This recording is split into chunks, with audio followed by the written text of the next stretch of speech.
Hi everyone. So one thing that I wanted to talk about today that has come up with a lot of people I've spoken to recently is about how managing your stress and anxiety levels is all about prevention and not cure, and not waiting for your stress to build up and then putting coping mechanisms in place. It's all about recognizing the things that you do consistently day to day to keep things at a manageable level. So some of you might be aware of this analogy that I've used before, but if you imagine a bucket that we all have within our brain, metaphorically, and every day we fill that bucket up with little bits of stress. So rushing around, work meetings, trying to fit exercise in, around doing a job, cooking, deciding what to have for dinner, meal prepping, collecting their kids from school, all of those little things. In some people's buckets there might be a little layer at the bottom if you've had a bit of grief or trauma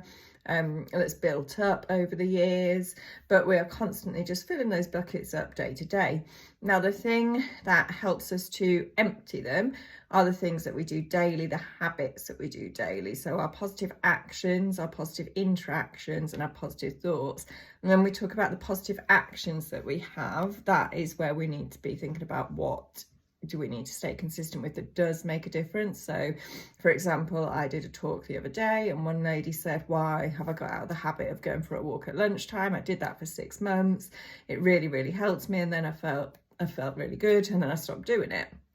And that is one thing that we do tend to do. When we feel good, we do tend to stop doing something because we feel that we don't need to do it anymore. But actually what you have to imagine is those things that we do. So for her, that walk every day is a little tap on the side of that bucket that we are consistently turning and consistently emptying day to day.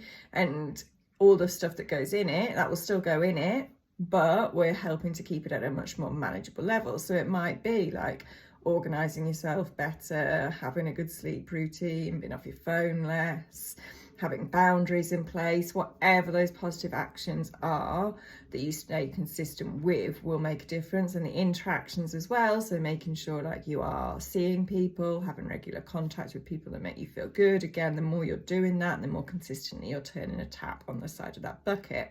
So we need to think of it as the same as physical fitness. If you are training, if you were to stop training, then you would lose that physical fitness, and your muscle mass and your body, etc., would go back a little bit. And it's the same mentally. Like if we stop doing those things that make us feel good, sorry, dog's barking, we will mentally lose that mental fitness.